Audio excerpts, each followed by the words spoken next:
Theatrical Shenanigans Special. Hello there, Happy New Year and welcome to our third year Theatrical Shenanigans Anniversary Special with me, your host, Rachel Feeney-Williams. I can hardly believe 3 years has gone by since we first started, and I'm thrilled that thanks to you we've been able to keep going and bring the work of so many playwrights to life. Today you will get the chance to hear 13 short plays in one sitting written by playwrights from all over the world whose work we had the great joy of producing in 2025. We start this special with a piece written by me entitled Lack of Inspiration. Max is a writer on a deadline and under a great deal of stress, so much so that he's brought in Jennifer, a muse, to encourage his inspiration. But there's certainly more to this relationship than meets the eye. Theatrical Shenanigans presents Lack of Inspiration by Rachel Feeney-Williams.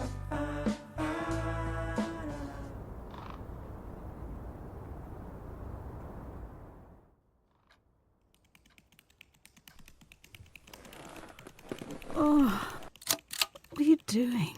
I just have this one scene left to finish, and then this will all be done. Of course. Your precious work. Look, I told you months ago. Yeah, your precious work comes first. Don't be like that. Of course not. I would never be like anything. You want a drink? Whiskey with ice. Look, I told you when we started all this that I had to make sure I got this play finished. I work best at certain times of night. I know, but it's not the most flattering feeling when you wake up to find a man has left you in bed alone to work. Well, luckily enough, you'll not have to put up with it for much longer. This is the last scene. I don't put up with it, you know. I'm here because I want to be. And because you want me to be, of course. Oh, yeah, of course.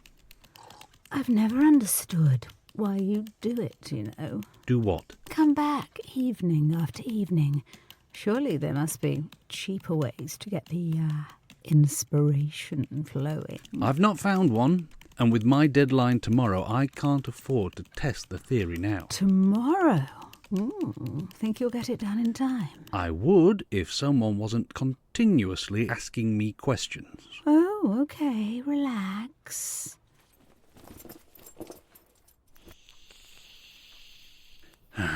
You can't smoke in here. It's not smoking. Practically. No, you told me you had an issue with the smoking, so I started vaping.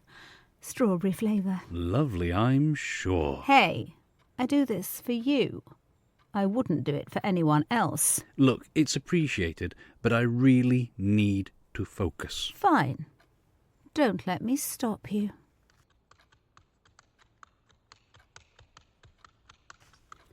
It's not working, is it? It's fine. It's fine. I just need time. Maybe you need a little bit more inspiration. I've done everything the same. Maybe it's not enough anymore. Well, it's going to have to be. Oh, but why? It just is. All right, don't get your boxes in a bunch. You know you're not going to finish it from the bathroom, right? Maybe you're not meant to finish it. You ever think about that? Maybe you could just leave it as an open end. Call it artistic mystery. Just a thought. This play is meant to have an ending. Like you and me, you mean? Exactly. Tell me again. Tell you what? About when you knew you needed me. Jennifer. I swear, just this one thing and I will shut up. You swear? Cross my heart. Fine. Yay! Story time. When this project came along, I was so excited I thought this was it. My big break. So, what changed? I'd put together the proposal, but I'd not written the damn play. Never thought they'd go for it. Clearly your lack of faith in yourself was misplaced. Don't you think I know that? Sorry. Previously, all I'd written were short plays. I'd no clue about writing real plays. Aren't all plays real plays? Not in the eyes of producers and the guys with the money. What's it about again? Oh, nice to know you've been paying attention for the last few months. I've been paying attention to the important stuff. It's a gritty story of London's underbelly, drugs, sex and all that. So? I'm a middle-class playwright brought up in Surrey. I've never experienced anything close to gritty. How on earth would I even start writing about that? Isn't that what imagination is for? Or research? Not on the deadline they put me on. So that's when you found me. Precisely. So, I'm like the Sally Bowles to your Cliff. Odd reference? What can I say? I'm a big Liza fan. Well then, yes, I suppose you are. Yay! Right down to me paying the bills. Hey, I'd say you get your money's worth. Yeah, you're right. I'm no expert, but I'm pretty sure plays don't write themselves. Do you ever shut up? Ah, but that's not how it works, is it? What? Well, if I just needed to sit here quietly, you wouldn't have paid for the night. You'd have come, done your business, and I'd have been long gone by now. Do you have to make it sound so crude? Well, how else would you choose to describe how we spend our time? I don't think I could. There you go, then. What are you writing now? I know what you're doing. Me? I'm doing nothing. You've worked out that once this play's done, then so are we. And you aren't ready to let go of the money. Oh, honey, if you wanted me to leave, all you had to do was say so. Go on, then. I've already paid for the night. Bullshit. You don't care about the money. Well, you wouldn't be paying for 12 hours when you only screw me for 1, maybe 2. You are such a fucking coward. Excuse me? You heard me. You are a coward. You're terrified of writing this play without me in case they turn around and say it's a pile of shit. What nonsense. Then write the last scene. Go on. You're making it hard for me to think. Then write this conversation. What? A man wakes up in bed beside a girl he's paid to spend the night with and can't explain why he doesn't make her leave. Stop it. Could it be he's falling in love with her? Don't. Could it be those hours of fucking meant more to him that, God forbid, he actually loved her? Don't say that. Where's that little middle-class boy now?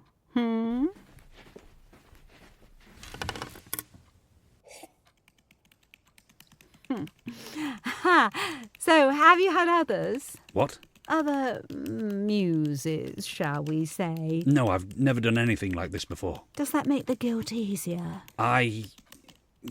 No. Good. What? It means you still have a conscience. What are you talking about? To do what you're doing and feel no guilt. That would take someone who has no morals left. No one's getting hurt by what I am doing. No? Then where does your wife think you are tonight? Going to answer me? Why would you ask me that? Call it curiosity, or call it me being concerned. Concerned? You? Hey, just because I make light of screwing her husband a few times a week doesn't mean I don't give a shit. Whether you believe me or not, I actually care about her not finding out.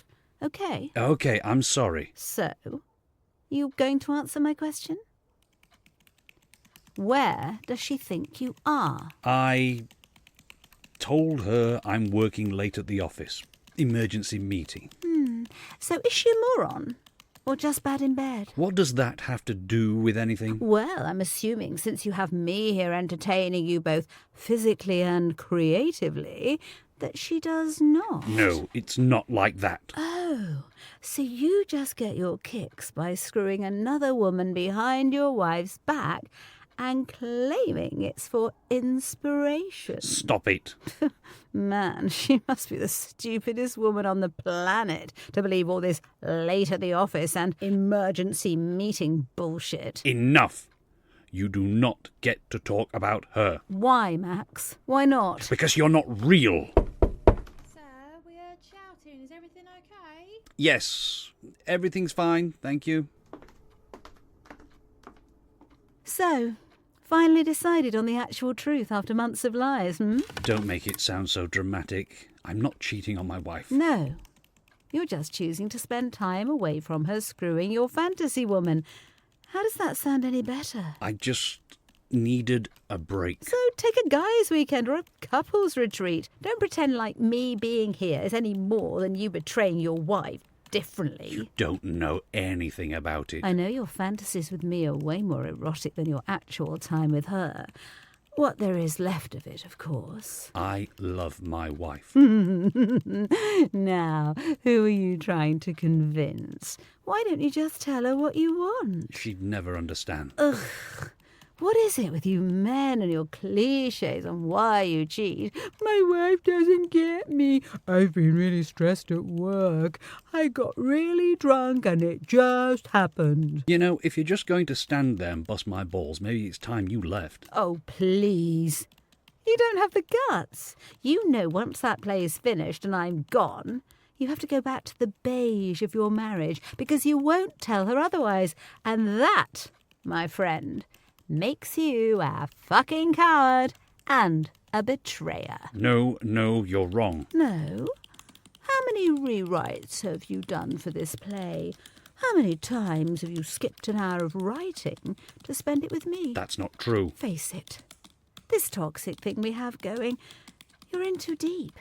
You'll never get out. I can. You'll never be able to look at your wife the same way again. I will. Then do it. I am. Finish it.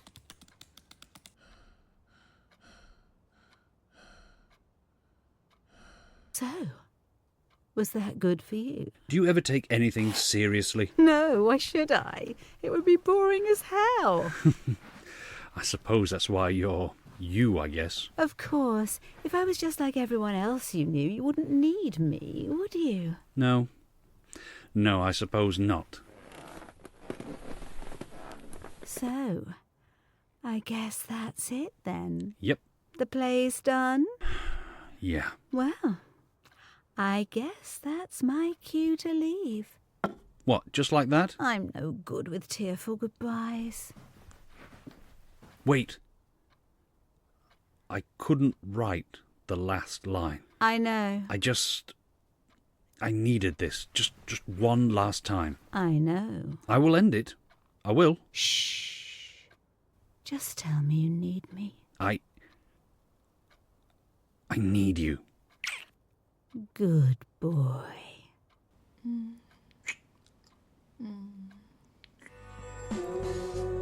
That was Lack of Inspiration by Rachel Feeney Williams, with Gareth Bowley as Max and Tanya Rich as Jennifer.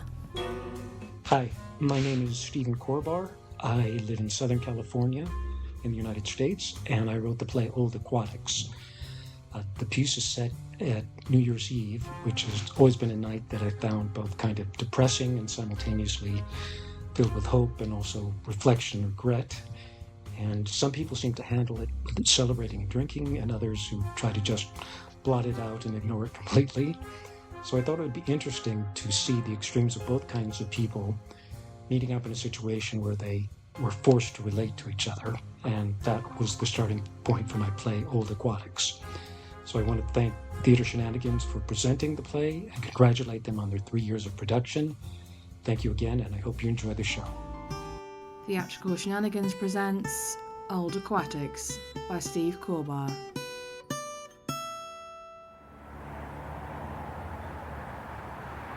Would old aquatics be for not and evermore to rhyme?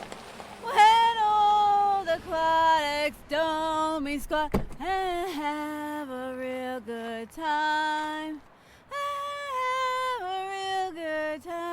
Excuse me. Hi. Are you the lady who was requesting a ride home? That is the lady of who I am. And may I say, it's about time you arrived at my location. I'm very sorry. We've had a really busy night trying to accommodate everyone. But I'm here now, parked right around the corner, so why don't we just... Not so fast. Before I consent her to enter your vehicle, I have a few answers I'd like questioned. Number 1. Is your service licensed and bonded? And, an even bigger number, are you, as advertised, free, without charge, and completely gratuitous? Well, To answer your licensed and bonded question first, I think that's more like for a roofer.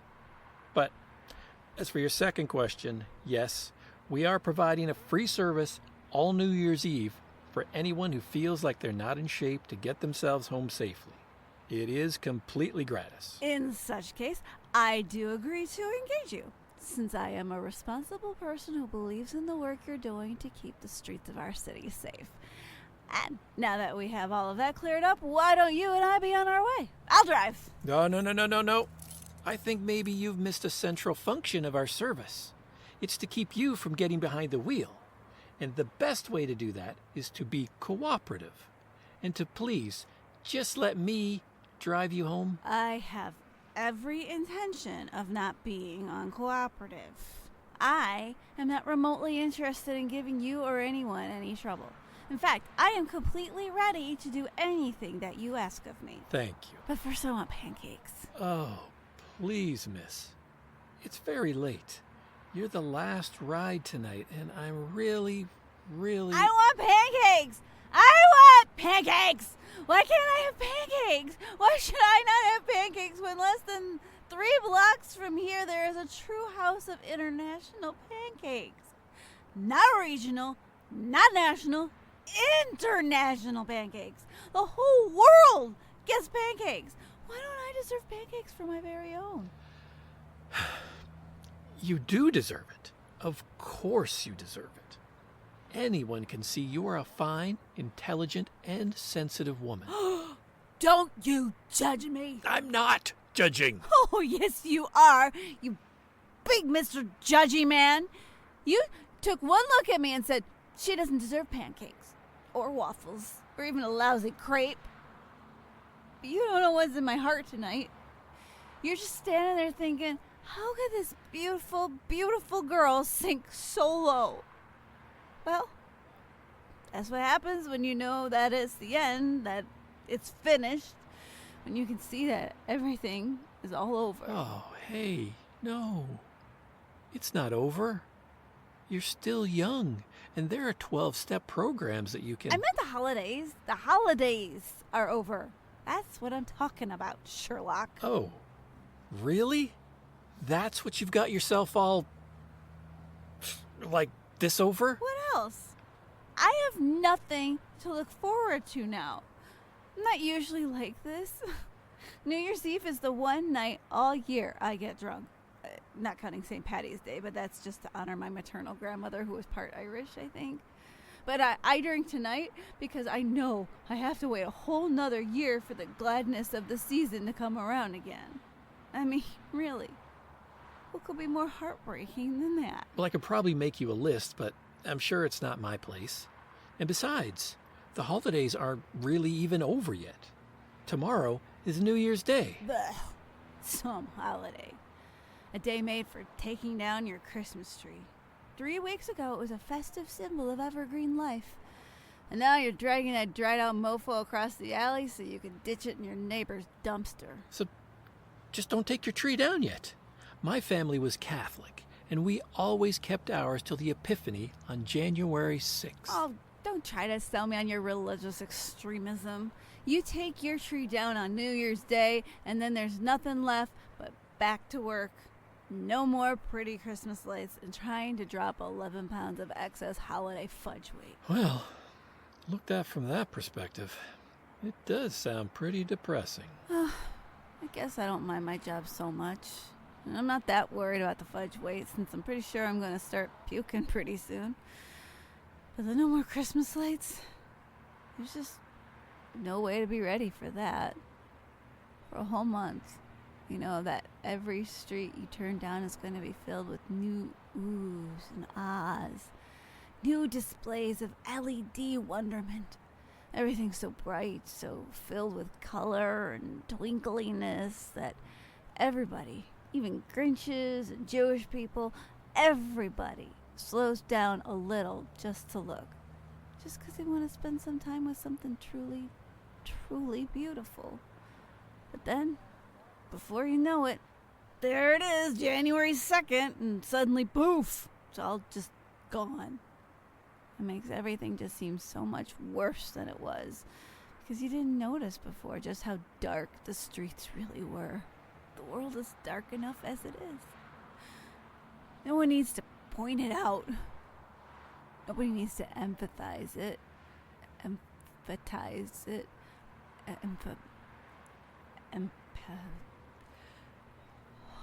Oh, hell. Hell damn. That's why I always get drunk on New Year's Eve. But you can't understand that, can you? You with your rides home and your blurry face. You don't know what it means to feel so sad. So alone. As sad and alone as I've been feeling tonight.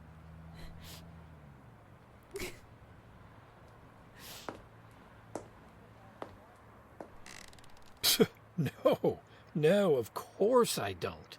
How could I know what it's like to feel that bad? I mean, my God, just look at me. I'm a real player, right? That's why I'm volunteering to work all of New Year's Eve, because I don't want to appear just too damn cool. It's certainly not because I'm afraid if I wasn't doing this tonight, I wouldn't have anything else to do at all. That I might not even get one invitation.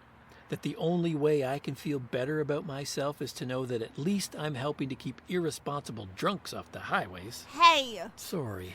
Words can hurt, you know. I wasn't referring to you personally. I was just being sardonic to make a point. The point is, of course, I'm not immune to what you're feeling tonight. Maybe it's in a completely turned around sort of way, but it's like looking in a mirror where left is right and right is left, but it's still the same face. All those pretty lighted houses you're going to miss so much, to me, they're just one more place I know I'm not invited into. And all your happy holiday crowds are only more traffic for me to fight when I go for scratch-offs in my model train magazine. I do. I know what it's like to feel very bad, and I never thought I'd be admitting this all out loud to a stranger. Even guys as blurry as me have some pride, but I think you need to hear this. I get it. I get what this time of year can do to you. You may be sad, but you aren't alone. It's just that your heart's all torn up for what you feel you're losing, and the rest of us are torn up over what we're afraid we're never going to have. Wow. I didn't know. It just never dawned to me. You really are a big old loser, aren't you? That wasn't really what I was getting at. I mean, you poor bastard. Your life sounds grim. You see, my point was more like we all have our own individual sorrows, but... No, you're right. I have no business complaining.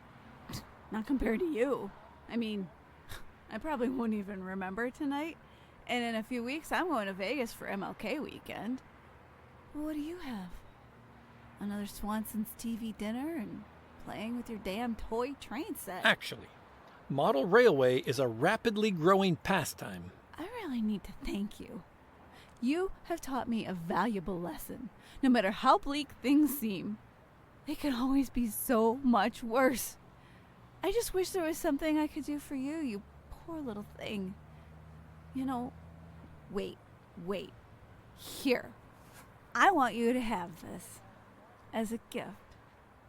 You need cheering up way more than I do. There you are. Let's see now. Nope, sorry, it still looked way better on me. Well, Drew, Happy New Year. Happy New Year. Drew who? Oh, and there. Great. This is just perfect. What? Look, the sky. It's dawn. Oh, yeah. Yeah. The black is just turning to a sort of navy blue. I have a tube top that color. Hey. Do you think maybe we're the only people who've ever gotten to see the first day of a whole new year starting? No. I think millions have done it over the centuries. I wonder what they were thinking. All those people riding around on their chariots or dinosaurs or whatever. What do you suppose they were thinking? I don't know. I bet they were thinking, could this be the year? Could this be the year where the world actually gets its shit together? The one where there isn't any more awfulness, any more stupid hurt or fear or trouble tearing us all apart. Could this just finally be the year? Yes, I think you're right. I bet that's exactly what they were thinking. Do you think there's any chance this is the year? Well, it doesn't exactly seem like the odds are with us. But, on the other hand, we do keep marking this day. We still keep celebrating New Year's as if something wonderful is just about to happen. I think that's got to mean something, right? I think that says we're still holding out a little bit of hope. You want to know what I think? I think I'm gonna throw up now. Well, of course you are. Of course you are. That was Old Aquatics by Steve Corbar, with Jackie Floyd as Edie and Bernie Horton as Drew. Hi, I'm Rosie. I live in North Yorkshire, where I spend a lot of my free time daydreaming, writing, and generally enjoying all things fiction. The following play, entitled A Happy Ending, is something I wrote after realising that many of my scripts had sad or ambiguous endings. So I set about writing a play with a happy ending, but not quite the one I initially had in mind. Congratulations to Rachel for 3 years on the podcast. Thank you so much for continuing to champion new writing. Looking forward to many more podcasts to come. Theatrical Shenanigans presents A Happy Ending by Rosie Cammish Jones.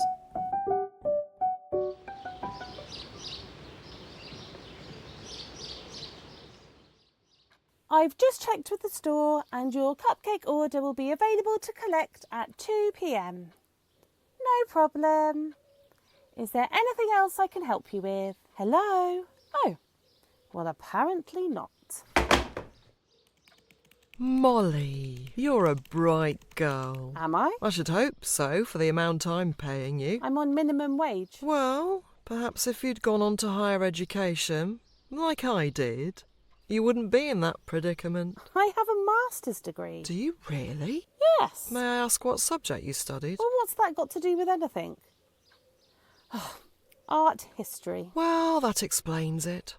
I'm sorry to be the bearer of bad news, but you won't get anywhere with a throwaway degree like that. Tell me about it. What was that? Nothing. Well, what's your degree in then? Oh, I studied conflict resolution and strategy. And what does that mean? It means that when the time comes and World War III does indeed arrive, I will be in a position to rally the troops, to head up the army, to... Well, no, you won't. Of course I will. Oh, how, Sandra? You're an office manager at Cupcakes for all occasions. So unless World War III is an actual bun fight, I can't really imagine you'll be invited. And who are you suggesting would be better qualified? The army, the government, the Girl Guides. The Girl Guides? Oh, never mind. Well, anyway, you going to help me or not? Well, what do you want? Well, I was going to go for a massage this afternoon, and the spot I usually go to is closed for a couple of weeks. I think they've all gone on some sort of group getaway, lucky so-and-sos, which is all well and good, but my shoulders can't wait a fortnight. No, I'm not rubbing your shoulders for you. Are you too busy? Well, no. I just don't want to touch you. Well, I suppose it may be in violation of some workplace guideline or another. But no, that wasn't actually what I was inquiring about. What I need is your advice regarding an alternative. Because on my way into work I passed this Thai place, and I've looked on the website and it all looks wonderful and good value to boot. But my worry is that there is some catch. Well, like what? Well, my brother once went to a massage parlour in Thailand and got rather more than he'd paid for. Oh, did he indeed? Oh, he isn't like that, not Harold. No, not at all. But it didn't appear to be an optional extra, and, well, much like myself, he's always been a polite sort of chap, and so, without meaning to do so, he, well... Got a happy ending? Precisely. Oh, and you're worried that the folk at the massage parlour are just going to take one look at you and just start, frantically fingering you? No, well, not at first, but, possibly. I wouldn't worry about it. Oh, but I am. And I was thinking that perhaps you could ask them. Go in and have a chat about their services. And say what? I want the deep tissue massage, but please keep your hands off my vag. Not quite how I would have phrased it, but yes, something along those lines. Why can't you just wait 2 weeks? What? Well, you said your normal spot is only closed for 2 weeks. So can't you just wait until they open? Oh, no, I couldn't do that. I never miss my weekly massage. I'm sure you understand. Well, not really, no. Don't you go for regular massages? No, I don't think I've ever had one. Well, not a professional one.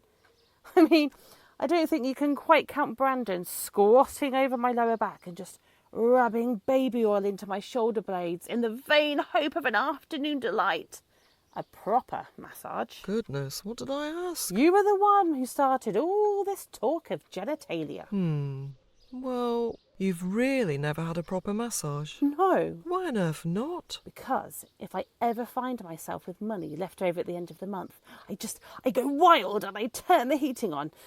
I don't pay extravagant prices for someone to just rub essential oils into my aching bones. There's no need to get sassy with me. I was only asking.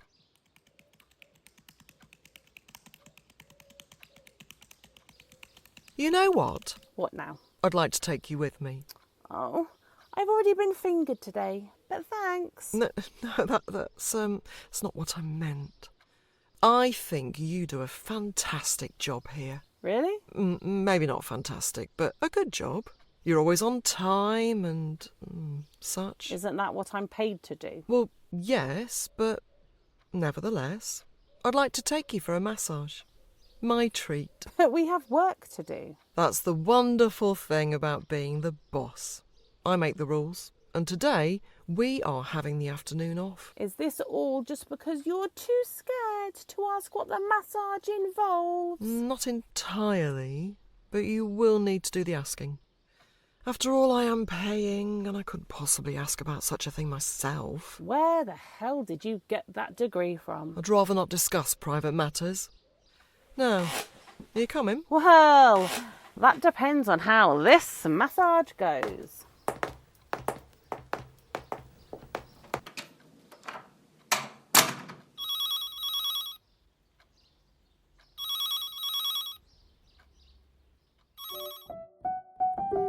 That was A Happy Ending by Rosie Cammish Jones, with Sarah Wyatt as Mollie and Susie New as Sandra. My name is Brian Cern. I'm an actor and the author of the episodes Fresh Hell and Old Sports, and I am a huge Rachel Feeney Williams fan. As I've gotten older, I've come to realize two things about life. One, we don't appreciate the small things enough. We tend to measure life out in the big, important moments: weddings, births, funerals, divorces.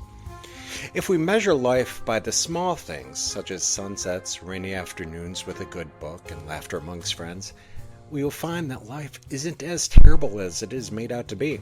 Two, we also don't tell our closest friends that we appreciate them enough.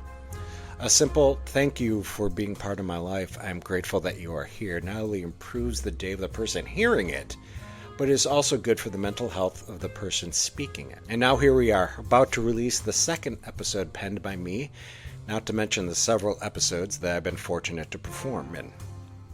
So happy anniversary, Rachel, and thank you.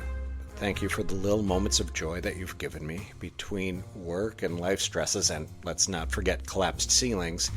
Helping you out has been one of the wonderful little moments that I will measure my life by. The Theatrical Shenanigans presents Old Sports by Brian Cern.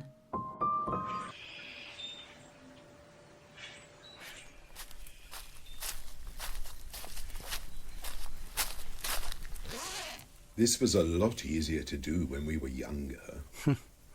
How much younger? Oh, 65. Well, sure, before all the heart attacks and everything. Exactly. Well, it's better than the alternative. Which is? Our streak of winter campouts ends at 72. 72? Really? Yep. We've been doing this since we were... 11. Right after Christmas. I've forgotten more than I can remember. All I know is that I can't imagine my life without this. Yeah. So how you doing? Me? Oh, I'm all right, I guess.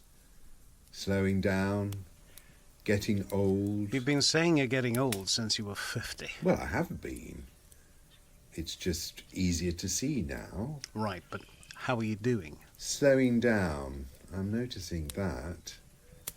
Things are taking a bit longer and a bit more effort than they used to. I'm surviving, though.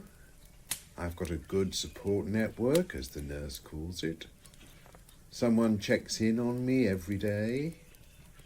My neighbours are fantastic. No complaints. Oh, it sounds good. But it also sounds like you're about to say but. But I didn't think it would end like this. Meaning? Alone, I guess. Oh, I don't know what I mean. And not that I'm alone. I've got all the friends a guy like me could ask for. But still, it's not how I pictured it working out. I get it. Mr. Loneliness is real, Oh, yeah. I mean, the kids come and visit, and grandkids are nice, but they go home, which is good, right? I mean, they're successful and stable, and I guess that means I did my job. But yeah, a hand to hold at the end of the day would be nice. At least you have Barbara. That counts for something. Rob, Barbara died 9 years ago. Oh, right. I knew that. Sorry. I don't know why I said that. Are you sure you're all right? You would think that with all my rumour mates over the years, I wouldn't have a problem meeting someone new. You'd think with the way society's become accepting, you'd be able to stop using the word roommates. Yeah, well, society may be more accepting. That doesn't mean that people our age are. You are aware, aren't you, that every time you said roommate over the years, I'd be making air quotes behind your back? You did? Yes, Rob. Every time. We knew. We all knew. So You put yourself in a closet that you didn't need to, yes. Well, why didn't you say anything? Well, I don't know. It wasn't our place, I guess. You had to be comfortable in your world, and if that was hiding certain things, I mean, even those things that we all knew, then so be it. Our plan was to love you no matter what you did. Charlie? Yeah? I can't remember Barbara. I know. Why can't I remember your wife? I don't know. I wish I did, but I don't. Charlie? Yes, Rob? I'm dying, aren't I? We're all dying when you think about it. I mean, that's all... Yes, but I am dying, aren't I? Yeah. I think so. I didn't think it was going to end like this. Yeah. Me neither. Can I tell you something? Anything. You know that. Always could, always will. That I remember. I love you. And I love you too, my brother. No. I mean, I love you. Oh.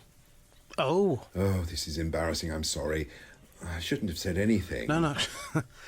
No, it's okay. Just that, really. You've lived the life that I always wanted. Thanks to bigotry and hate, I could just watch. Oh, who knows? Hopefully I'll forget about all of that too. I love you, and I will be by your side for as long as you need me. You're my oldest and closest friend, and you haven't pushed me away yet, and I have no plans to go anywhere. Oh, that was incredibly inappropriate. I'm sorry. You're still you, Rob. You're always pushing the envelope. Don't ever change. That was Old Sports by Brian Cern, with Patrick Hibbin as Rob and Jeff Tallon as Charlie. Hello from New York City. I'm Ellen Abrams, author of Spark of Life. I'm also the author of Liars Anonymous, which I am delighted to say was shenaniganized in August of 2025. I want to wish Rachel and all the folks who work on the podcast a very happy 3rd anniversary. What a miracle of theatrical wizardry you manage to cook up week after week. Your spirit is infectious, fun, and original. I'm very proud to be associated with this superb throng of theater troopers. Best wishes on this terrific occasion. Let us all raise a pint to Rachel Feeney Williams' continued success creating and producing Theatrical Shenanigans. Theatrical Shenanigans presents Spark of Life by Ellen Abrams.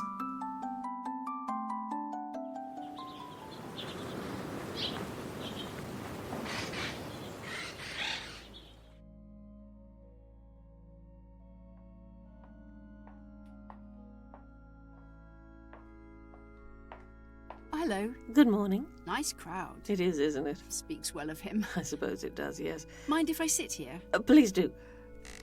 There's one of the daughters. Do you know her?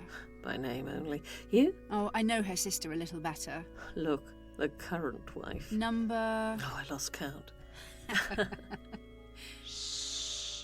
He was a fiend for marriage, wasn't he? Do you think he loved any of them? The wives? He said he did. He told every woman he met that he loved her. From cashiers at Boots to librarians to his investment advisor. It's ironic, right? This funeral? I thought he'd never die. Ironic? Or just desserts? Either. Both. Maybe a righteous act of God? Act of God. I like that. I don't mean to be nosy, but were you... One of the wives? Not a chance. Too smart for that. Just a girlfriend. You? Not as smart as you. I beg your pardon. I didn't mean to. Oh, I didn't mean to either. Marry him, I mean. I fought it and I fought it, but he kept asking, and he was driving me crazy with the asking. So I gave in and married the louse, basically to shut him up. I hear you, sister. Well, how did you slip the noose? I was married to someone else at the time. Thank heavens bigamy is a crime, or I wouldn't have had a good enough excuse to leave him. Lucky you. It was enough to put him off more or less permanently. More or less? What can I say? Exes with bennies? You're not Kiki, are you? That's what he called me. Oh, my God, you're Shirley, aren't you? He was cheating on me with you. My real name is Christine, but he insisted on giving me that stupid nickname, Kiki. Sounds like a miniature poodle. I told him I hated it, but he didn't care. He called me Shitsy.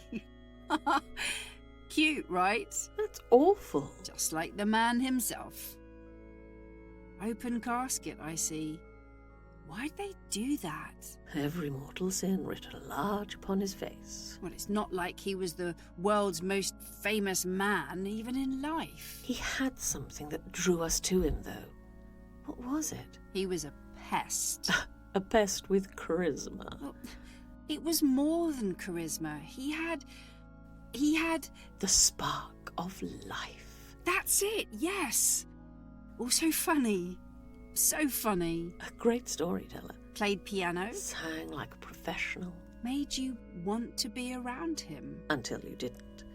What about, you know? The romance. That's why I stayed with my husband. Why go out for a burger when you've got a T-bone at home? I found him quite sexy. In spite of some of his peculiarities. Kinks, you mean? Ugh. To each her own, I suppose.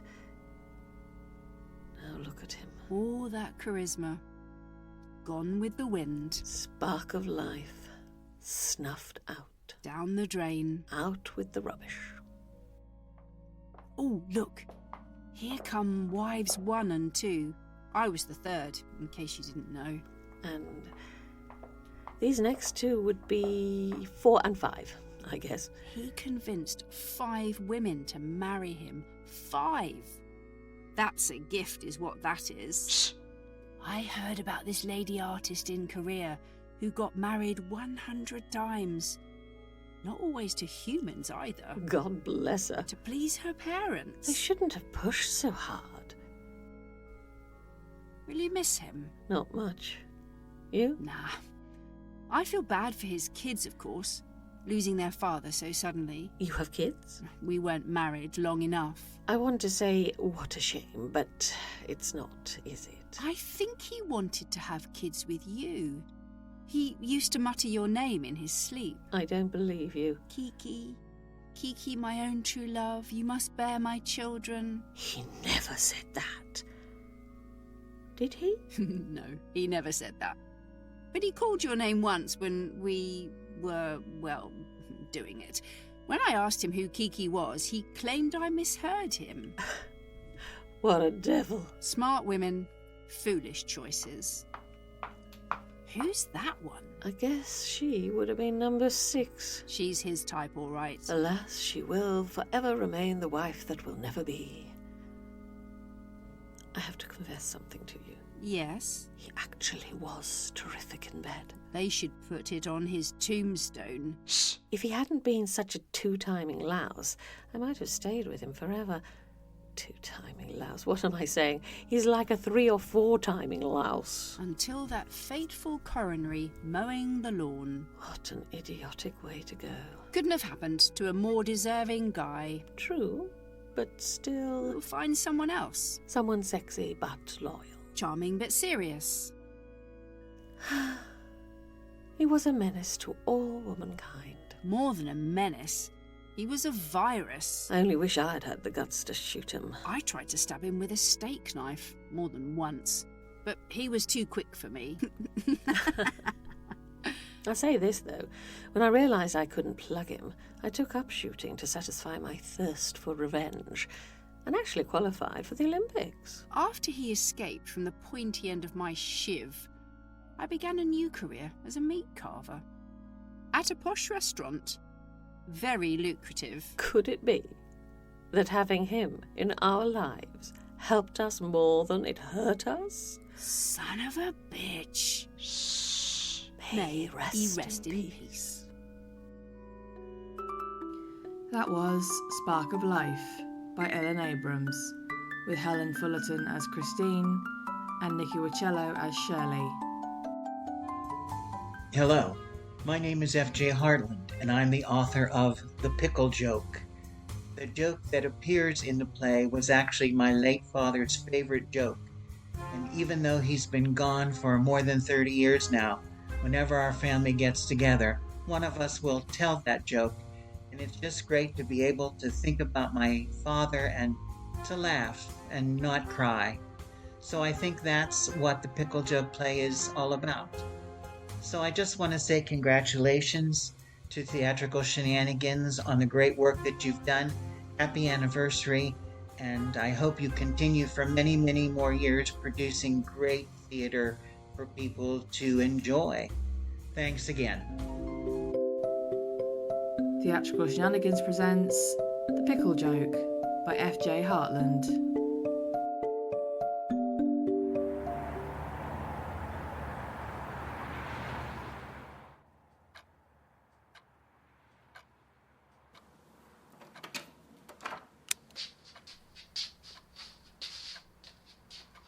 Ziggy, Yes, Neal. I can't sleep. What should I do? Did you try counting sheep? I was up to 8,362 when I quit. What else have you got? Drink warm milk. Milk makes me gag.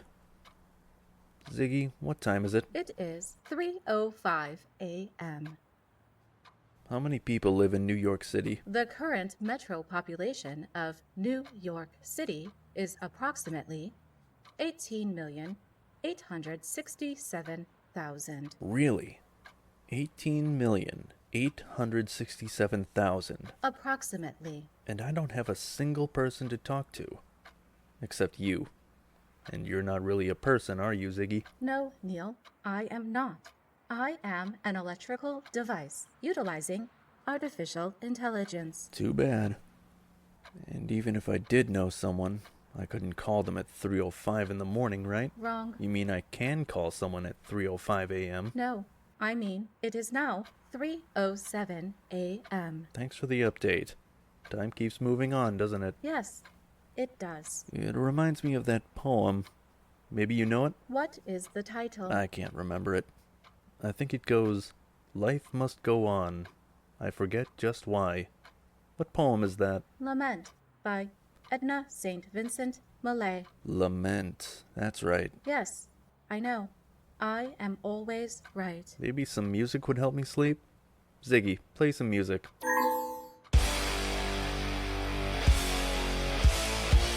Not that! Can you be more specific? Play some Chopin.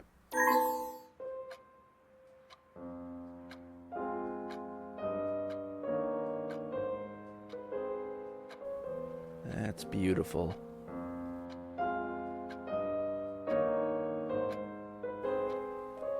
Please stop. Stop.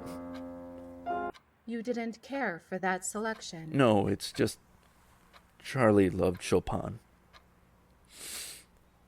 Ziggy, how many people die in New York City every day? It is estimated that 195 people die in New York City each day. But only one who mattered the most to me.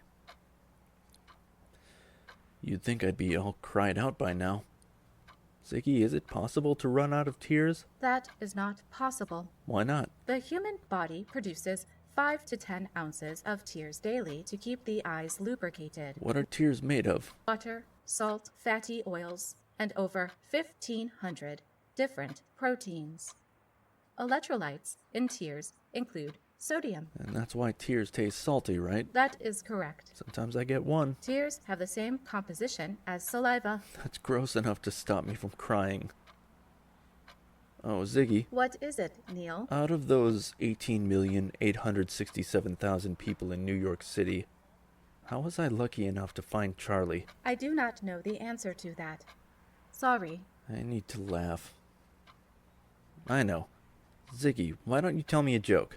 A joke? Yes, a real knee slapper. A real knee slapper. It's a figure of speech. It means a very funny joke. Go ahead. Why don't sharks eat clownfish? I give up. Why don't sharks eat clownfish? Because they taste funny. Ziggy, that's terrible. Sorry. That's almost as bad as Charlie's pickle joke. He only knew one, and he told it any time I asked him to tell me a joke. No matter how many times he told it, it always made me laugh. Want to hear it? If you wish to tell it. A man comes home from his job at the pickle factory and says to his wife, "Honey, I got fired from my job at the pickle factory." She says, "Oh no, what did you do?" The husband says, "They caught me putting my manhood in the pickle slicer." The wife says, "What happened to the pickle slicer?" The husband replies, "Oh, they fired her too." You didn't think that was funny? I am unable to judge. I am artificial intelligence. Laugh anyway. I told you it was a bad joke. Oh, Ziggy. I miss Charlie so much. I know. Out of 18,867,000 people, I'll never find another Charlie. Do you have a question? Yes. Ziggy, how long does grief last? That is impossible to calculate. Why? Grief has no timetable. Are you sure? There is no data available. But Yes? the deeper the love, the longer the grief. Oh, then I am in deep trouble. I loved him so much. How will I ever get over it? Forget him? Forget Charlie? I could never do that. What else? Psychologists recommend you talk about your loss. Really? I am a machine. I cannot lie. That's right. Well, Where do I begin? Anywhere you'd like. Let's see. Charlie was handsome, but I loved him for more than that. He was smart. He knew so many things. Art, science, history, you name it. He was a walking encyclopedia. Sort of like you know. I cannot walk. That's right.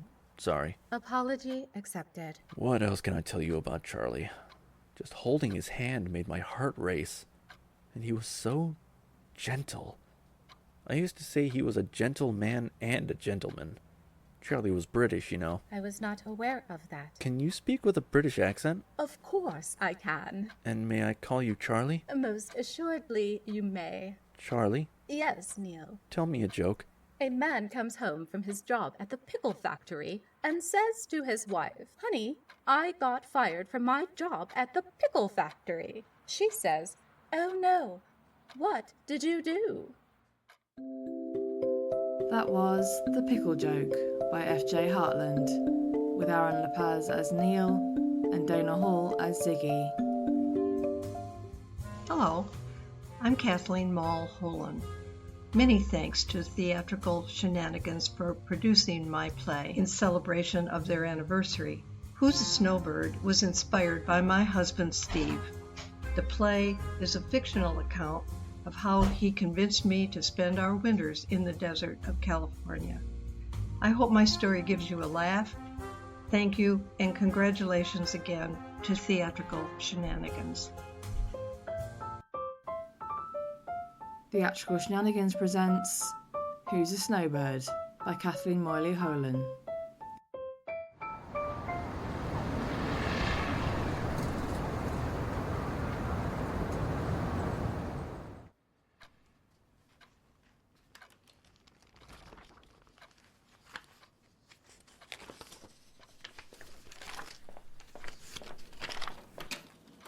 I've got it, Eileen. I've got it. The winning lottery ticket? No. At least, I don't think so. No.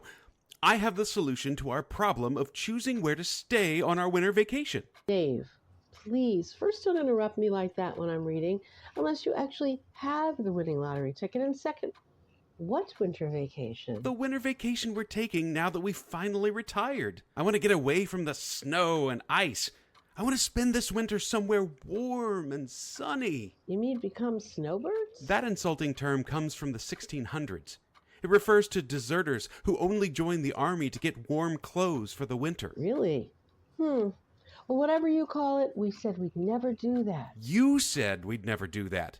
I think it's a great idea. It is not. Number one, I like the change of seasons. I love snow. You aren't the one shoveling it. And number two, we just can't skip out on our family at Christmas. And three, we can't afford it. Unless you do have the winning lottery ticket. Okay, you want numbers? 1, we'll still have a change of seasons. From miserable winter to relaxing summer. 2, our family can celebrate and argue politics without us for one holiday. And 3, I've found a place to stay that's warm, beautiful, and cheap. Sorry, I just can't get excited about this. Look, we're retired. The cat died. The kids are on their own. We have nothing holding us here. What do you mean nothing? What about our home? The house? We turned the furnace down, shut the water off, and locked the doors on the way out. But my plants. I've got that covered. I hired Bernie to stop by once a week and check on things. He can water the plants. Wait a minute. You've already talked this over with Bernie? Yeah? You discussed vacation plans with Bernie before you thought of mentioning it to me? Yeah, but... Then maybe you and Bernie should take the trip together, too. No, it isn't like that. Bernie gave me the brochure. What brochure? Here, take a look. Desert Haven. That does sound tempting. That's desert. Desert Haven. That's desert, like cactus, sand, and coyotes. Look at the pictures. The desert is a terrific place in the winter. Sunny, but cool. And no snow. I still say we can't afford to spend the entire winter in a fancy resort like Desert Haven. It's not a resort, exactly. Then what is it? It's a vintage trailer park. You're kidding. If this is one of your insipid practical jokes... No, actually, it's the latest craze. It's called glamping. Glamping? It sounds like some horrible, painful dental procedure. Do you always have to be so negative? Not always. Just when I think I'm being dragged into one of your harebrained... Glamping is a cross between glamour and camping. Very upscale. Everybody's into it. Please, read the brochure, will ya? At Desert Haven, our vintage trailer homes will immerse you in our friendly community of year-round desert dwellers, and you'll experience the rustic beauty of the Southwest. Sorry, I'm not convinced this is for us. Why? 2 words, camping and rustic. It's glamping. Besides, the vintage trailer I rented for us isn't rustic. Vintage trailer? You rented? You'll just have to cancel the reservation. I already paid the deposit. It's non-refundable. And it's your loss. You went ahead without even discussing it? I discussed it with Bernie. What about me? Your wife? It's a surprise for our anniversary. Our anniversary isn't to the end of next month. That's when we leave. Maybe you do. I'm leaving right now. Where are you going? Yoga class. After yoga class, Margie and I are going out for lunch. The Parsley and Pear has a new sandwich we want to try. What about my lunch? There's vintage spaghetti and meatballs in the fridge. What do you mean, vintage? Cafacelli's last Tuesday. Just microwave it. Thanks.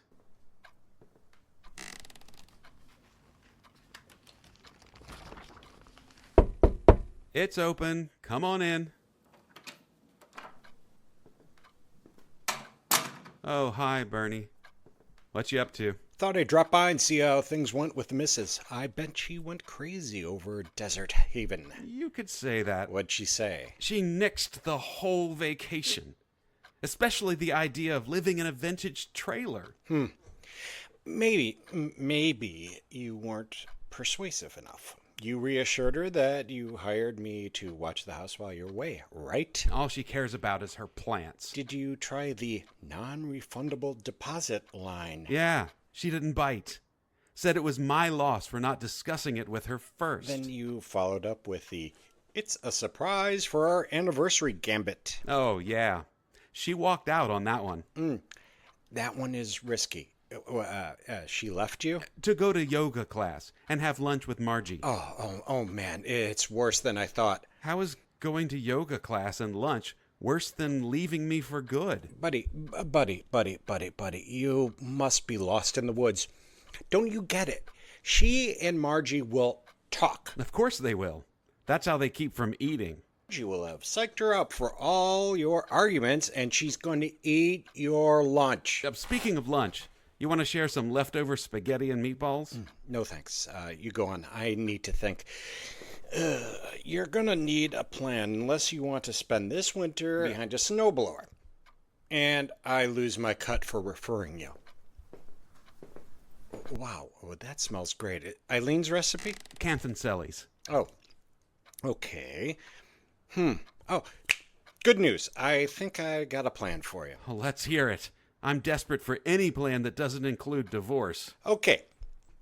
Eileen's a woman, right? Last I checked. So, women are experts at conning men into doing stuff they don't want to. It's in their DNA. They learn it from their mothers. Again. So? Think about it. What's the dirtiest trick they pull? There was a time I put off mowing the lawn for a while. Eileen noticed and said, "Wouldn't it be nice to make love this afternoon?" After you mow the lawn. After you mow the lawn? Yeah. That's a classic. But no, their dirtiest trick is the one they use when they want guaranteed results. And that is? Can't you guess? They just, boom, turn on the waterworks. Those crocodile tears melt your heart every time, and you cave like a... well, you just give up and give her whatever she wants. Are you saying Eileen will try crying to keep us from going to Desert Haven for the winter? I'm saying you turn the tables on her. You want me to cry to get her to change her mind? Bingo! She comes from lunch. She'll be vulnerable because she didn't dare eat anything in front of Margie and she's starving. You can take her to-go box away and take both of her hands in yours and lead her to the couch and ask her to sit down with you because you want to talk. Won't she suspect something? I never want to talk. Maybe at first, but keep your cool. Hold her hands and gaze deeply into her eyes. Then tell her how much she means to you and how taking her away from all this for a romantic vacation is all you've thought about for months. That's true, but I'm pretty sure she already knows that. Look, I've been showing her these brochures for the past 3 months. Yeah. Just listen. Then you pull out the big guns, your eyes filled with tears, and you weep. I weep? To start, yeah. But keep pleading your case for a winter stay at the Desert Haven, and if she resists, you up the ante. You sob. Sob? Like,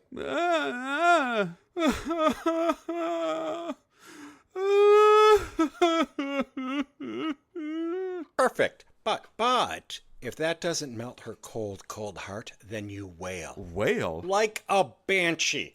Come on, let's hear it, man. That's it. Now give it all you got. Wail, sob, wail, sob.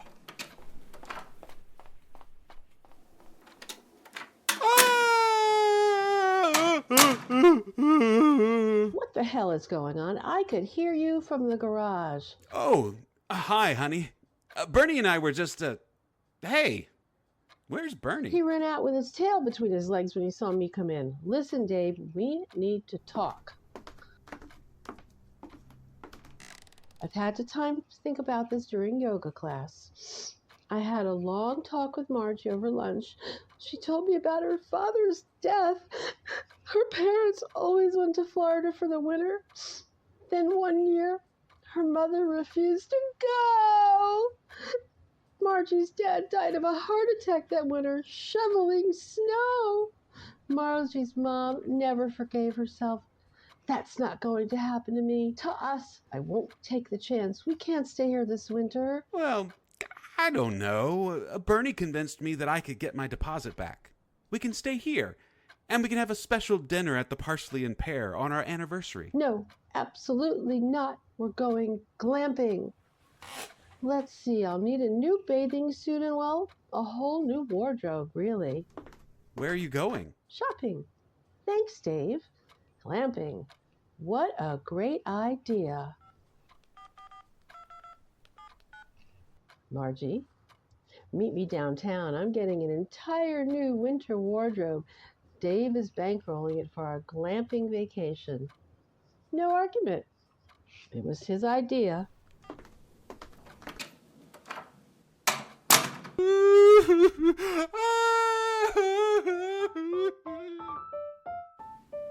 That was Who's a Snowbird by Kathleen Wiley-Holan, with Fred Tacon as Dave, Julie Brandon as Eileen, and Brian Cern as Bernie. This is Andrew Martineau, and I have had the pleasure to be both a guest and a featured playwright on the Theatrical Shenanigans podcast within the past couple of years. I live in the Washington, D.C. area of the U.S., and I have had a few published scripts with Next Stage Press and other publishing companies. I was inspired to write my 10-minute play, To Love Alone, as kind of an anti-commercial Valentine's Day two-hander. I wanted it to be both cynical and romantic, and I hope I have achieved that. It's mainly a critique of the cheesiness of Valentine's cards and how Kurt and Jill bond over their mutual distaste for them. I would like to wish Rachel Feeney Williams a hearty congratulations for 3 years of amazing success with Theatrical Shenanigans. I feel honored to have been a small part of it, and just want to say I'm a big fan. Cheers, Rachel. Theatrical Shenanigans presents To Love Alone by Andrew Martineau.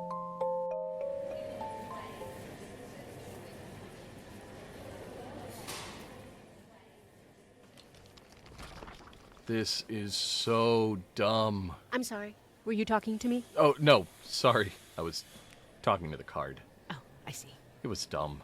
Is dumb. Yeah. I've read through about 15 dumb cards. How can they be so bad when they cost about $6.99 each? Yeah. I should start my own Valentine's Day card collection and market them. And why don't they put chocolates inside them? Sure would make it more convenient, especially for schmucks like me who just want to get it done. Yeah.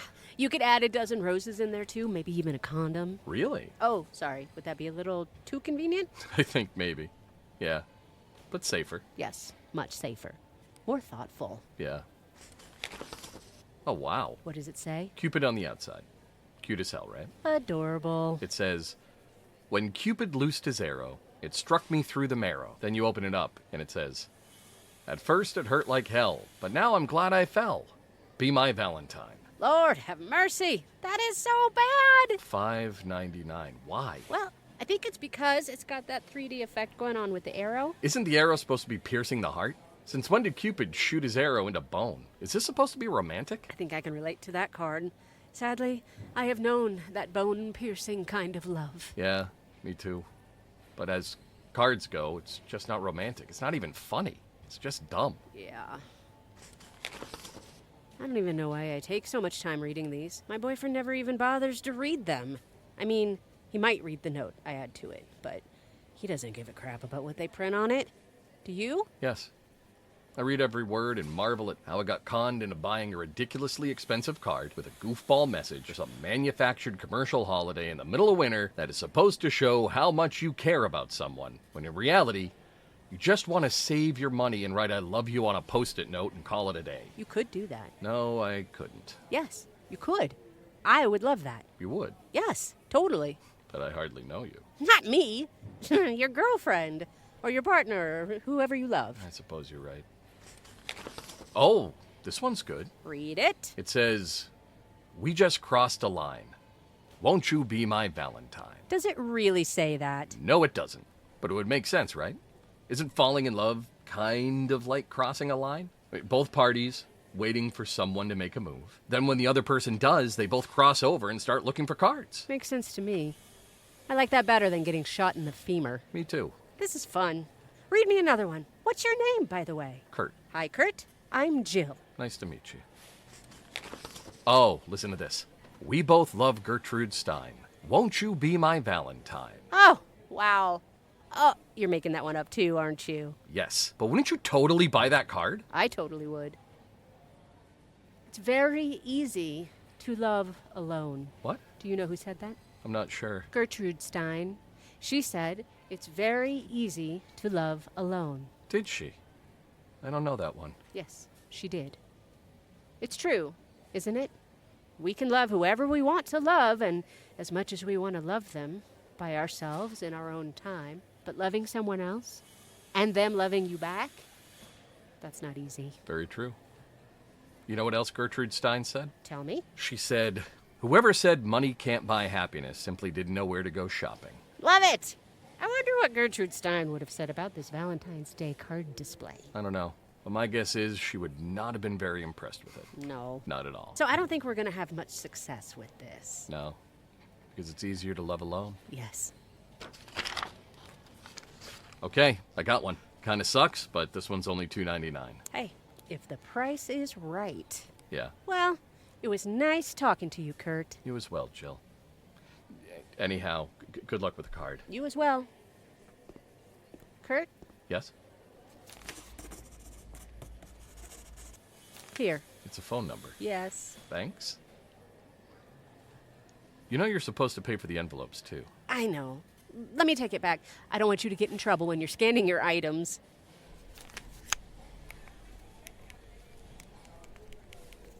There. You memorized the number? Yes. Can I see? Sure. Yes, that's it. Thank you.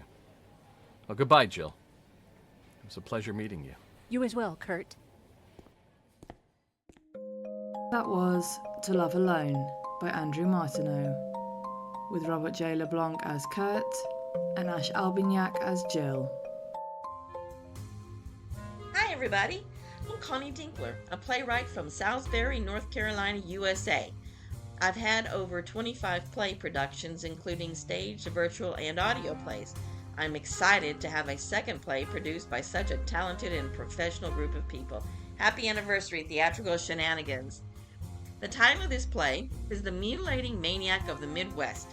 It's a comedy about two serial killers who are planning their next murder.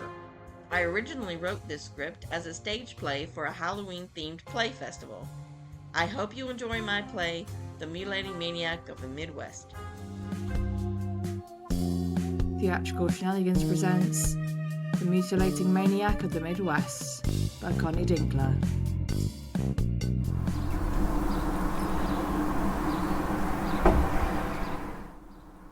So, who are we gonna get to torture and kill this time? Oh, I got my eye on a few potential victims. Maybe that short lady with the glasses, or that tall, thin blonde, maybe over there. But I'm not sure about her. I think I heard her coughing earlier. I don't want to get sick. Or we could kill a couple. It'd be a 2-for-1. Like that couple just getting out of their car. Yeah, that's too risky. But I like that idea. I'm getting kind of tired of that same old, you know? Well, we're looking for victims at a movie theater. That's different, ain't it? Yeah, I guess so. What more do you want, Maynard? Something more exciting, Vic. For example, instead of using the handcuffs, we could tie them up with licorice. What? Now, just hear me out. We could tie them up with licorice, and then to torture them, we could pour chocolate syrup on them and sprinkle Pop Rocks all over them. We could call ourselves the Candy Killers. One question. Do you think we should use red or black licorice? That's a good question. I would. You're out of your mind. Look, we have a routine because it works. If we go changing things up, we're gonna get ourselves caught. All right, but I do think we need a cool serial killer name. Be patient. The press will give us one soon enough. Hey, is that your grandma? Victor Joshua Shrewsbury. Grandma, what are you doing here? Looking for you. You think I don't know how to use a Life 360? You're always out gallivanting around and drinking beer instead of being responsible. You were supposed to rake the leaves today. Well, I'm sorry. I forgot. I'll get to it, Grandma. I promise. Why don't you go on home now? No way. I might as well stay and see the movie. I love a good horror movie. I don't know why you didn't invite me instead of this idiot. I didn't think you'd be interested. Well, you certainly don't know me very well. I'm going to go find a good seat. That was rude. What are we going to do about her? She's going to blow our cover. She won't be a problem. Now, let's get back to picking a victim. What's wrong with you? Why are you so fidgety? I'm okay. Can we at least pick a guy this time? No. But we always kill females. I'm bored. Girls are easier to handle. But don't you want more of a challenge? I guess you just can't handle a man, is that it? All right, fine. We'll kill a man. But you pick him out. I'm just saying that if we want to be famous like the Mutilating Maniac of the Midwest, we gotta think outside the box. Maniac was the man, all right? He killed hundreds. I don't know how we'll ever be able to beat his record. Don't be so pessimistic. It's not always about the numbers. More importantly, it was the way he killed his victims. He did it with style. And we can too. Oh, he sure did. Remember the time they found that head mixed in with the colored balls in that bouncy house? So creative. Ugh, why can't we be that creative? Okay, so who are we gonna get? We're wasting time. What about that guy in red at the ticket counter? For crying out loud, Maynard, that guy's huge. Don't be such a wuss. He won't be a problem. If things get out of hand, I'll use old Betsy on him. Put that thing away. Someone's gonna see it. Guns are too noisy. Such a worrier. Fine. I like to be more hands-on anyway. As long as we use gloves and hand sanitizer. Hey, what about those two coming down the sidewalk? You want to kill them both? Well, the way they're staggering, they look pretty drunk. They'll probably be easy. Plus, anyone who wears socks with sandals deserves to die. You ain't the fashion police. But hold up. We could call ourselves the Fashion Faux Pas Fiends. Why are you so fixated on a name? We need to get focused. Let's come up with a plan. What are you doing? Making a to-do list. Oh, now that's just stupid. You're right. I should make a grocery list first. Licorice, chocolate syrup. Put on their hand sanitizer and Lysol. Got it. Here's what we'll do. You tell the shorter guy he left his lights on. When you get him by himself, you hit him over the head with a beer bottle to knock him out. But I already finished my beer. I'll buy you another one. Aw, thanks, man. We'll tie him up and put him in the van. Then I'll go back and tell the other guy we need his help. Victor, before I forget, I wanted to let you know there's a bad smell coming from the basement. I'm not sure what you've been doing down there, but it smells like you got a dead body down there or something. It's probably a dead mouse or something. I'll take a look when we get home. Okay, thank you, sweetie. Your grandma's starting to make me nervous. Why would she say that? Dude, did you hide a body in the basement? No, I don't think so. I can't really remember. Victor, why do you live with your grandmother anyway? She's annoying, and I can tell she don't like me. What? She's getting old, you know. She just moved here last year from Iowa. She had to sell the farm and everything. I mean, somebody's got to take care of her. Now, let's get back to picking a victim before it gets too late. Why? You got a curfew? No, I don't have a curfew. Victor, before I forget, when I was getting your dirty laundry from your room, I found these. Look, I'm not so old-fashioned that I don't understand that you young folk like to do some kinky things nowadays, but you ought not leave these handcuffs lying about. Let your she-devil girlfriends take them home with them. What if the preacher came to visit and saw these? Yes, ma'am. I'll be more careful. You're right, Grandma. It's bad enough that you keep making us late to church so often. You know how those church ladies like to gossip. Now, hurry up. The show's about to start. Victor, what is wrong with you? How can you let your grandmother do your laundry? What? She insists on doing it. We have to kill your grandma. She knows too much. We can't kill her. I'd be the first one they'd suspect. Yeah, plus you'd have to start doing your own laundry. But what if she turns us in? If she becomes a problem, I'll handle her. Okay, fine. Is it getting hot out here, or is it just me? She better not get in the way, is all I'm saying. Now let's get back to the plan. What are we doing with the second guy? I'm not so sure about this plan, now that I think about it. Come on, what's the problem? Vic, you're such a worrier. I just wish we could pick the brain of the mutilating maniac of the Midwest. Yeah, he never got caught. It's amazing how he fooled the police for so many years. You know, I ain't heard about any more victims from Maniac in quite a while. You think he quit or just laying low for a while? Not sure. He could be dead by now. Not again. What makes you think it was a man? Grandma, were you listening to our conversation? Just the tail end of it. Why does everyone assume the mutilating maniac of the Midwest was a man? Well, statistically speaking, most serial killers are men. And a female couldn't possibly decapitate a body or lift them and put them in the places where they were found. You okay, Maynard? Yeah, just my stomach. I guess it could have been a woman, maybe with a male partner. Partners are a waste of time and just get in the way. You don't need strength to kill people if you have intelligence and the right equipment. But, Grandma, one body was on top of a 50-foot tall tree. I feel dizzy. Yeah, that was my favorite. It's all about pulleys and levers, boys. That guy, his name was Joe, by the way, that guy took my parking space. Plus, he was wearing socks with sandals. I can't stand that. With that silver jogging suit he had on and with his arms and legs all stretched out, he looked just like a star. I just put him up there on top of that pine tree because it was Christmas time, and I thought it was a cute idea. Better than your licorice idea, idiot. Oh, my God. She's just pulling our leg, right, Grandma? Maynard, what's wrong with him? How much did he have to drink? Don't worry. The convulsing will stop in about 10 minutes. That boy was going to get you in trouble. We better get to our seats. The show's about to start. You're the mutilating maniac of the Midwest? Yeah, but I always hated that name. Son, you better find a cool name for yourself before you get stuck with some corny name from the media. Didn't you ever wonder why I never let you play in the barn when you were little?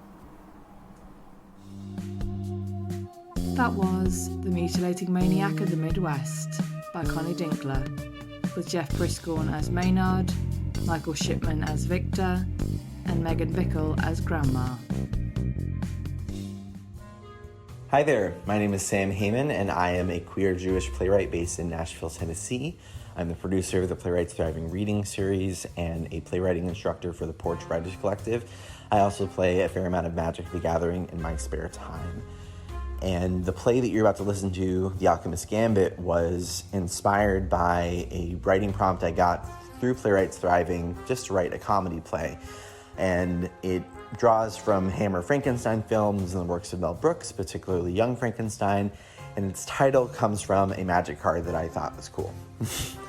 I initially envisioned it as a stage play, but I recently adapted it into a radio play, and I think it just clicked. I'm really excited to see what Rachel and the team come up with. Theatrical Shenanigans is a gift to playwrights and theater lovers everywhere. I'm so happy to be a part of the TS family, and I can't wait to see what comes next. Thank you so much. Theatrical Shenanigans presents The Alchemist's Gambit by Sam Heyman.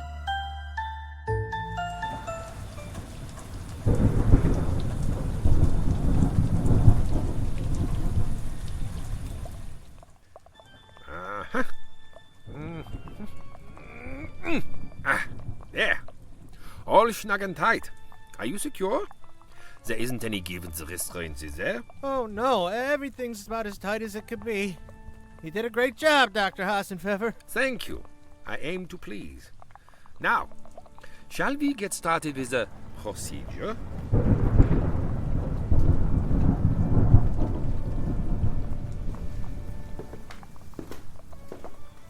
Wait! I was wondering if we might be able to talk this matter through. What's there to talk about?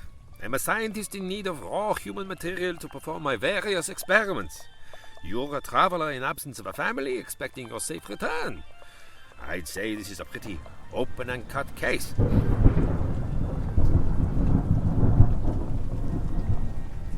Well, now, I didn't say that. Say what? That I don't have a family waiting for me. Forgive me, traveler, but you're an avowed divorcee. In these parts, you might as well be a destitute orphan begging for scraps. Well, that doesn't mean I don't have anyone who's out there worried about me. Really? Like who? Like my friend, Rodney Taylor. Rodney? What does Rodney do for a living? Well, he's a tailor. Oh, that's so sad. What is? You are so desperate for a friend that you're willing to make one up. And you couldn't think of a more imaginative career than tailor? I could so think of a more imaginative career. Ask me another question. Easy now, little orphan Sandy. I have a great deal of hush money at my disposal for any concerned third parties who may try to come snooping up the mountain. No cobbler, tanner, or tailor who asks for your whereabouts will get any leads. Is there anything else you'd like to discuss before we cut to the chase?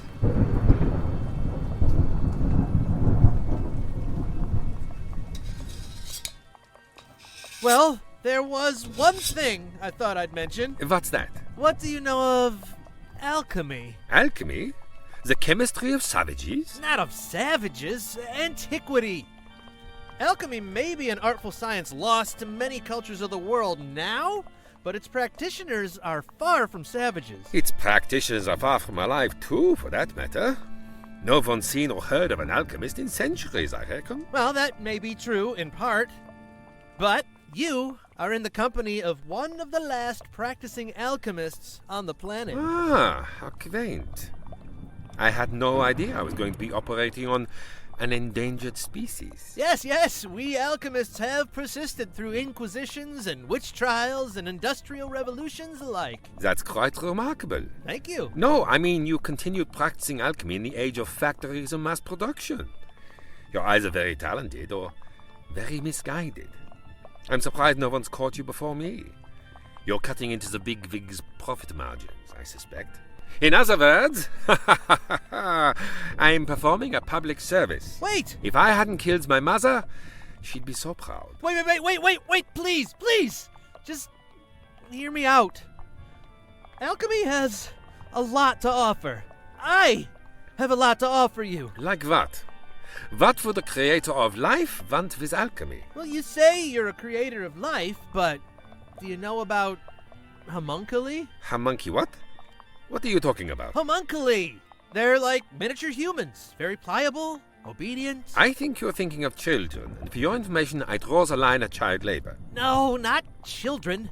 With the proper alchemical ingredients, you can create a homunculus to do your bidding. They're funny little things. They come out needing hardly any training at all. No human experimentation necessary. They don't exactly have souls, but they won't put up much of a fight when it comes to meeting your demands. Huh? No souls? Tiny servile beings I can mold to my whim? That sounds... I'm sorry. It still just sounds like enslaving children. Can't abide by that, I'm afraid. No, that's respectable. Rather modern of you, actually. Even men playing God should have standards. So, if you don't have any use for homunculi or the tenets of alchemy, I suppose it's been nice knowing you. Yes, it's been nice.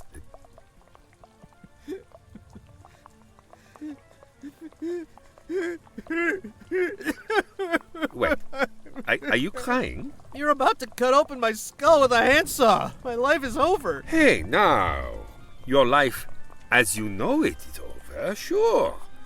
But it's not over. It's not? No. You must think I'm just some sort of madman murderer. Well, I'm not. Well, Dr. Hassenpfeffer, I must say you've had me strapped to a table for a remarkably long time for someone who's not planning on killing me. It's just a precaution. The procedure I plan to perform is very delicate. It involves bisecting the hemispheres of the brain and observing the consequences. Observing the consequences? Yes. My theory is that if a human being can survive such an injury to their brain, they will live with fascinating changes to their coordination and overall brain function. Okay, that's it? Well, yes. I mean, no disrespect, Doctor, really, but you're gonna dissect my brain. Bisect, actually. You're gonna bisect my brain on a whim because you have a theory that it might do something? Well, when you put it like that... You probably think that alchemy is some peasant's chemistry. But what are you, if not a child mucking about in the sandbox of the human mind? I can't believe I've been duped by a certifiable scalpel jockey. You're so... Ugh! I must confess, I've never spoken to a test subject like you at length like this. Most of the raw material for my experiments comes from senile grandparents that families leave out in the rain. And they're not much for conversation. I have to say, I've never really questioned the morality of the actions I've taken in the name of scientific curiosity. I'm so glad you've seen the error of your ways. Now, why don't you make like a real gentleman and scholar and untie me? Not so fast. I would like to make a proposition to you, alchemist. Could you at least put the handsaw down? I'm sure. What I mean to propose is... Well, you have a decent head on your shoulders, yes? You've been making motions toward cutting it open for the past half hour, so I'll leave that up to your judgment. Naturally, of course. Well, the whole business with the homunky-dunkies got me thinking. I think I've done enough of these operations solo. You could be a great asset to my research, without having to provide me with experimental material first-hand, so to speak. What are you suggesting? I'm suggesting that you become my assistant. I'd be able to pay you with a proper wage for your expertise, seemingly indefinitely if your skills are truly as advanced as you claim. You can turn lead into gold, right? Different disciplines of alchemy specialize in different transmutations, but yes, I suppose I could scrounge up a nugget or two. Splendid! Oh, this will be a marvelous partnership. Now, you sit tight and I'll make arrangements to clear a bedroom for you. The rest of Carson Hassenpfeffer hasn't needed their rooms in ages. And I can spare a storage closet or two for your quarters. That all sounds great, Dr. Hassenpfeffer. Before you go, could I bother you to... Ah, this is just like when I was a youth. One giant sleepover with no pesky mom around yelling just to get to sleep or stop dissecting raven hearts. Oh, finally, Someone to share my extensive jerky collection with. What a splendid turn of events. Dr. Hassenpfeffer? Hello? The priest was right. I never should have gotten divorced.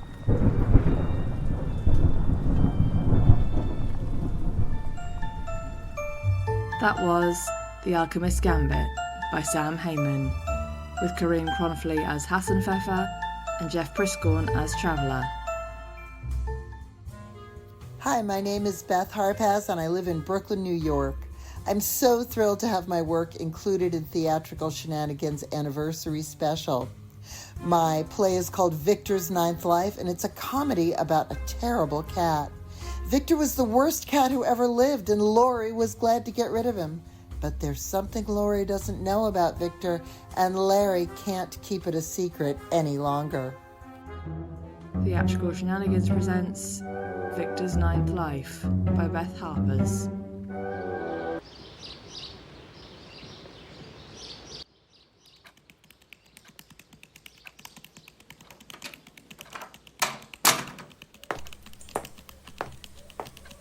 Hi, honey. Oh, hi. How was your day? Fine. Same old. How about you? Get your project done? To tell you the truth, I was distracted. Everything okay? Well, first there was a mouse in the trap I set. Remember that humane trap I bought? The no-kill trap. It actually works. Yeah, I found a creature scratching around inside. But hey, that ought to take care of the problems in the pantry. What do you do with the mouse? I let him go in the field behind the petrol station. Oh, Larry. You have the soul of a Buddhist. You won't kill a spider, you won't kill a mouse. So sweet. Don't give me too much credit. Let's not forget Victor. I was thinking about him today. You mean our old, sick, horrible cat, Victor? Why on earth were you thinking about him? I don't know. Maybe the mouse reminded me. Victor never caught a mouse in his life. Victor never did anything good. Victor was the worst cat that ever lived. It wasn't that bad. Yes, he was. He was horrible. You'd pick him up and he'd fart. I still have scars where he scratched me. And how many times did he wake us up in the middle of the night with his retching, even after we got that fancy food? You know those plastic signs they use in public hallways? The ones that say, "Careful, wet floor," in English and Spanish? And remember my sister got us a sign that said, "Fiado vomito del gato." Ugh, Victor was a nightmare. That's a terrible way to talk about a living thing. Well, he's not a living thing anymore. And he had a good life.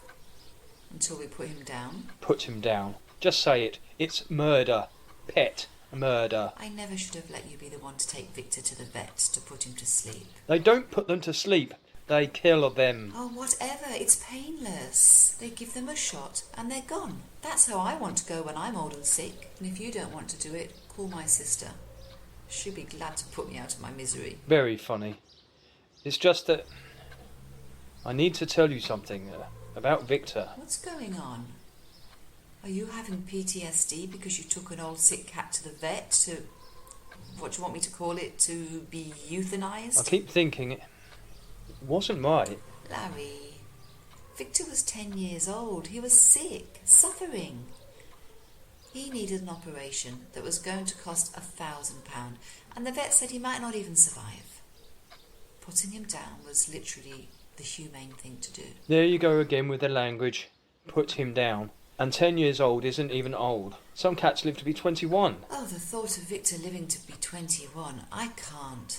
Listen, I have zero guilt about this, but I should never let you be the one to take him to the vet. You won't even step on a cockroach. I should have known this would traumatise you. You didn't ask me. I volunteered. So you did. Look, I know you're a tender-hearted soul, but you mustn't feel bad. Victor had a great life, and he was a real survivor. Remember, we once counted all the times Victor managed to escape death? How he used up all his 9 lives? He didn't, though. Sure he did. There was the time he slipped from the 3rd floor landing to the bottom of the stairs. And that time we left him in my parents' flat, and he fell out a window. Your father pushed him. He did not. The window was open. Victor jumped. Your father never liked cats. Why was the window open? Well, you're right. We shouldn't have left him with my parents. But Victor was good at escaping. Remember when he ran out the cat sitter's door and got hit by a car? A miracle he wasn't killed. All he had was a broken leg. Didn't stop him from climbing that tree when the fine rescue team had to get him down. And that time he ate the plant? I had no idea those leaves were poisonous. We definitely counted 9 of those crazy stories.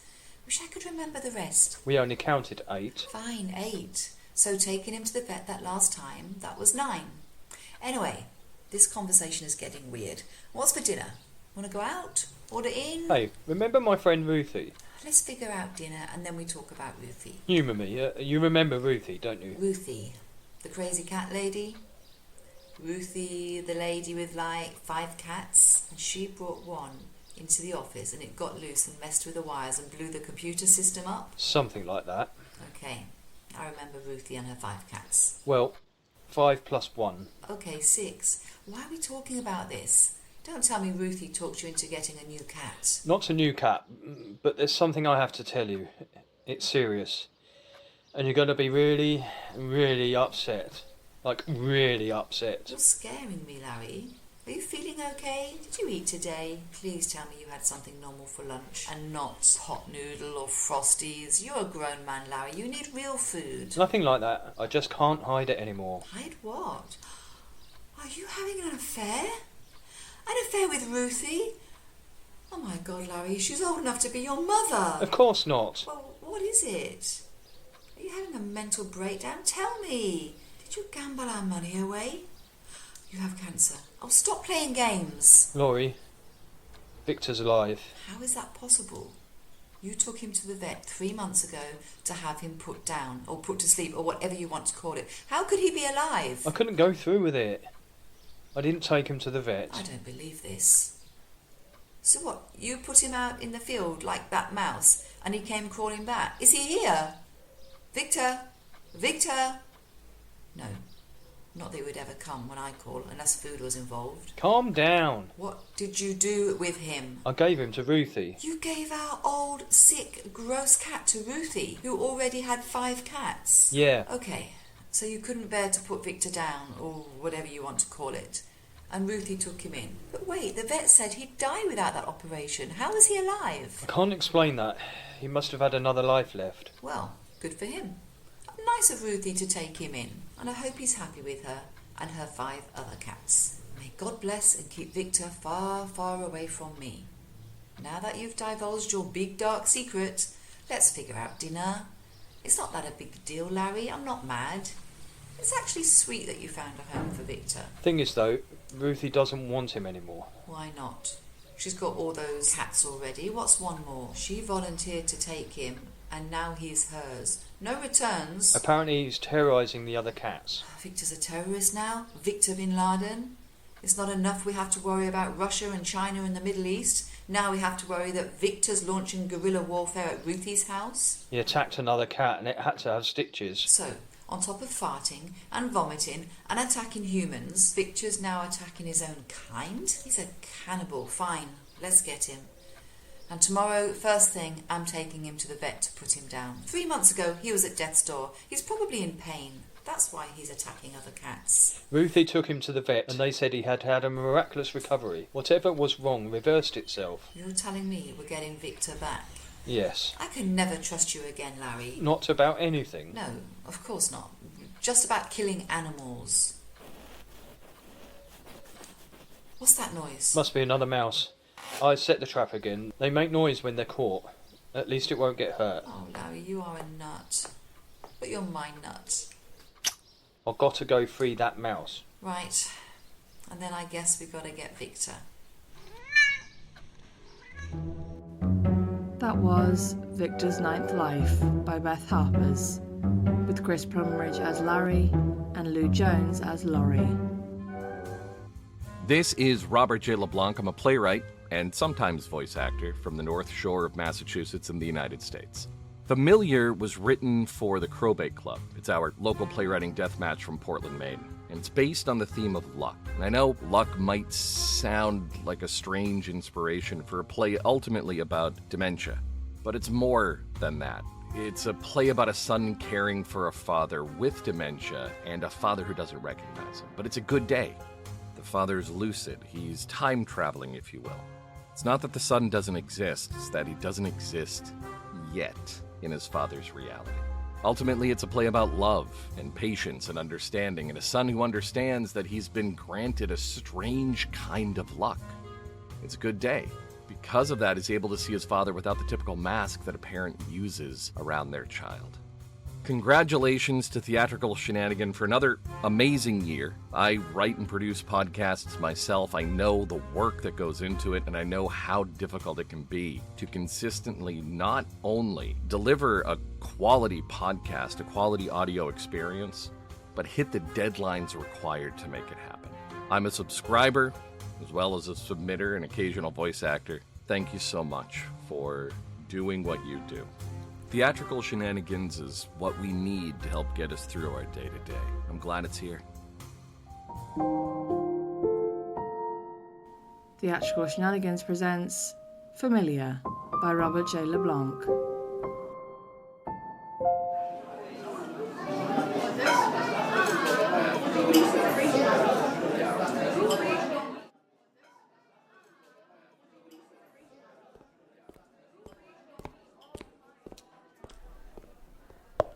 Picked you up a cup of coffee, just the way you like it. Oh, well, thank you. Yeah, sit down. I got room. Sit down. Oh, perfect. Dark and bitter. Same way I like my women. Oh, what are you here for? Are you a doctor? You don't recognize me. No. Should I? You look familiar, but my memory isn't what it used to be, you know? You visiting family or something? I'm visiting my dad. Ah, now there's a good kid. Yeah, I got a kid. He used to visit a lot. He's younger than you. Maybe 15 years or so. Yeah. He used to visit. Not here, though. No. I don't remember seeing him here at the hospital, but hey, my memory, it's not what it used to be. You have some good days. Well, who doesn't? You know what's funny? I can remember growing up in the Bronx like it was yesterday, but I have a hard time remembering yesterday. Well, the name's Lou, by the way. Lou Castelletto. John. Oh, hell of a grip you got there, kid. Military? No, I didn't join. But my dad did. So did I, kid. So did I. Vietnam. Drafted, right? Nah. Enlisted. That was the kicker, though, you know? I had a low number. Not that that meant anything, but I thought it did. So, I joined. I enlisted. Just to cut the suspense. My wife was pissed. You were married? We were young, you know, just out of high school. Really young. Wait, you were married just out of high school? I didn't know that.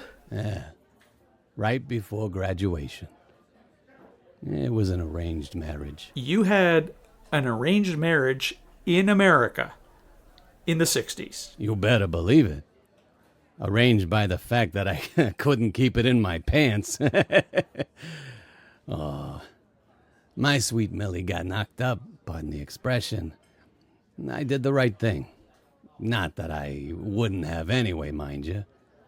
My Millie was a catch. Oh, a catch. You enlisted without telling? Yeah, I figured I had to. I was young, with no future, no job, and a kid on the way. The kid on the way? It almost seems like you were running. Running? You're damn right I was running. Yeah, we all make sacrifices. I figured the odds were that I was going anyway. I might as well do it on my own terms and try to find a way to guarantee the future my wife and kid deserve. How'd she take it? My Millie? She was pissed. Scared. How the hell do you think she took it? We were just kids, you know. She wasn't happy, but she understood.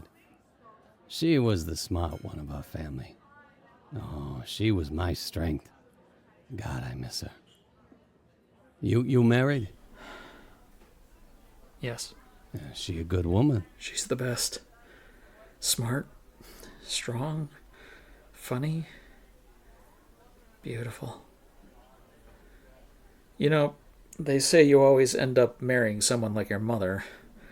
I guess in my case that's true. Oh, not me. My mother was a mean old broad. Growing up, the only toys she gave us to play with in the tub was a toaster. That's horrible. That's true. She was terrifying. You only had to meet her for a few minutes to understand why they name hurricanes after people. Not my Millie, though. Millie was an angel. And like an idiot, I up and left to play army in some godforsaken jungle. Yeah, I did my time. Made it all the way to captain, believe it or not. Battlefield promotion. Not bad for a kid from the Bronx. Did you serve until the war ended? No, I did my time and got out. I made it back in one piece, well, at least physically. I came back for the GI Bill. Figured I'd get an education. Never happened. Came back to a kid, you know. You have any kids? I do. 2. A girl and a boy. Oh, that's nice. I always wanted grandkids. Look, I'm sorry. Do I know you? You seem awfully familiar. You were telling me of when you came back from Vietnam. Oh, right, of course. My memory, it's not what it used to be. Oh, where was I? You just came back. Right. Now, imagine not being able to be there for the first. I was gone for a few years, you see. And the idea of leaving again to get a degree just wasn't an option. I had training in electrical and NAM and mostly running cables. My commission didn't stick, but the experience did. And that was enough to get me in the door at Con Ed. Well, 40 years later, I'm still there. I am a lineman.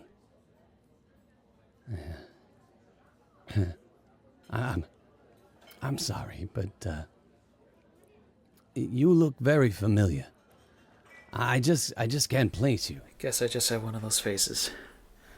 You were telling me about Con Ed. Right, of course. Con Ed. I skipped my education for my kid. You do a lot for your kids. I miss my boy.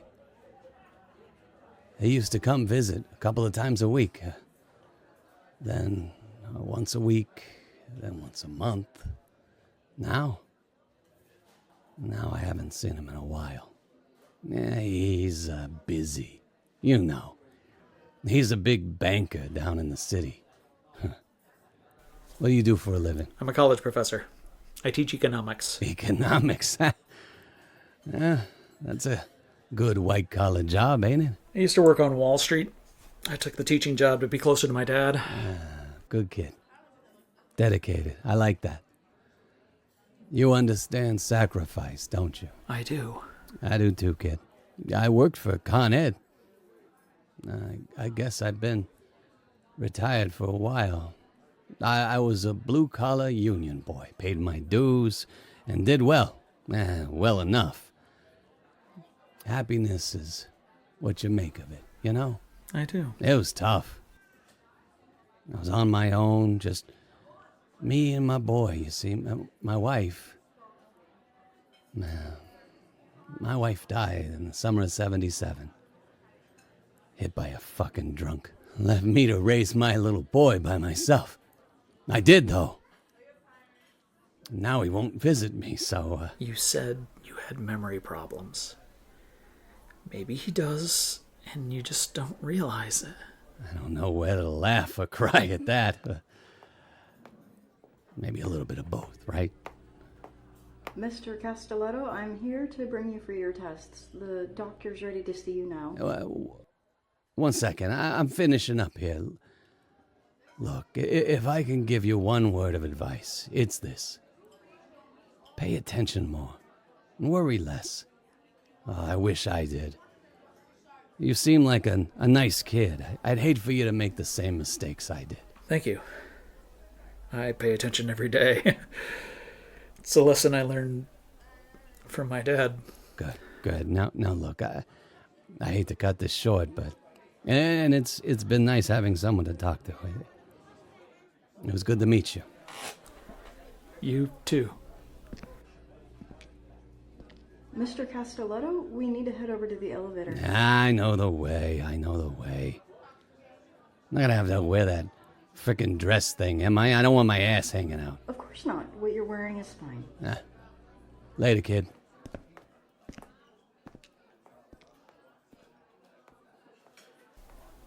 Later, Dad. That was Familiar by Robert J. LeBlanc, with Darren Ingram as Lou, Greg Bayhoff as John, and Zev Johnstone as Nurse.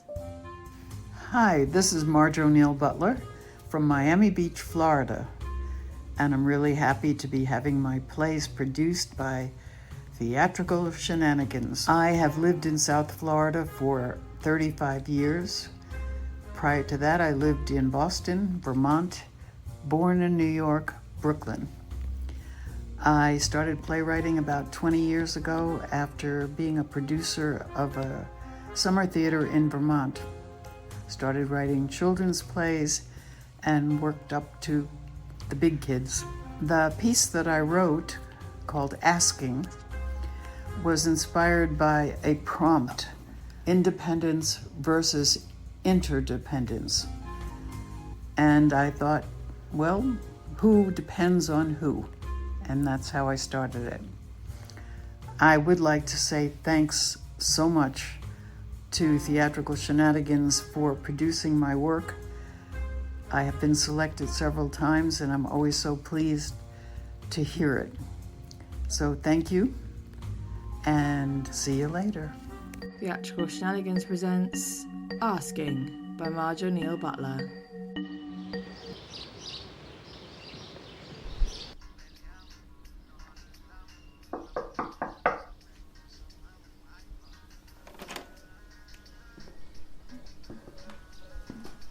Oh my God! What are you doing in here? Get out! I knocked. But you came in the house? The door wasn't locked, so... So you thought that was an invitation?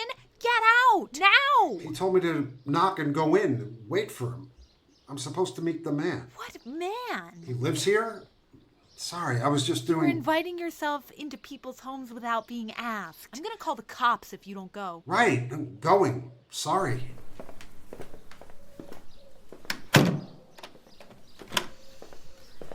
Who is that? Jeez, some guy walked right in. Don't you lock your doors? Most days. You might try every day. Scared me. He was suddenly there.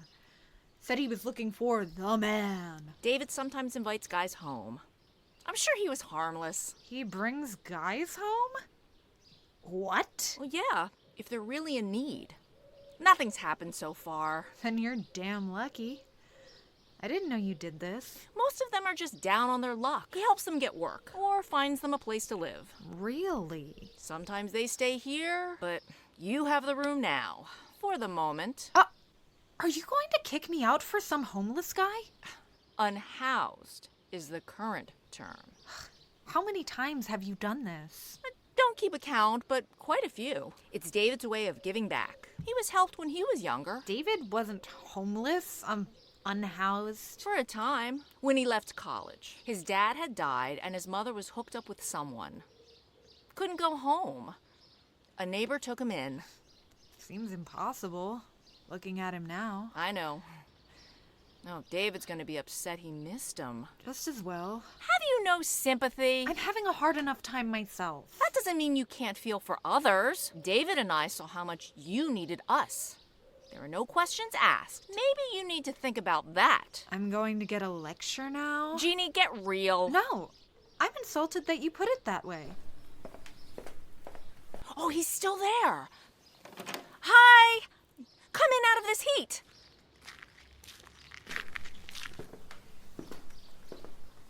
I'm so sorry I didn't see you before. Jeannie, get him, what's your name? Cyrus. Get Cyrus a glass of water, please. Okay. Sit. It's fine. Relax. It's a boiler out there. Thank you, ma'am. Teresa. I'm sorry to bother you. It's laundry day. Happy for the distraction. I can help. I worked in the laundry aboard ship. Navy or Coast Guard? Navy, ma'am. Served 6 years. Got this down cold. Thank you, ma'am. Cyrus served in the Navy. That's nice. I missed the life. It was hard being away so much, though. Missed my kids. Where are they now? Jeannie, don't. It was just a They simple... live with my ex. She divorced me. Tough having you away like that. Yeah, and she found someone else, so... So you split your assets? Weren't any to split. She moved in with him.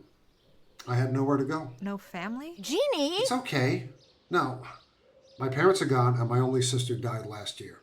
I have a part-time job, but haven't been able to save up enough to rent a place. Wow. I'm lucky that my sister took me in. Yes, you are. Wow. You just said that out loud. Cyrus, where do you work? Auto body shop in Kendall, when they need me, and whatever else I can find. I don't speak Spanish, so it's hard. Jeannie, where do you work? You know I don't work. What is this? I'd like to hear your answer. Why are you embarrassing me? I'll wait outside. No, you're good.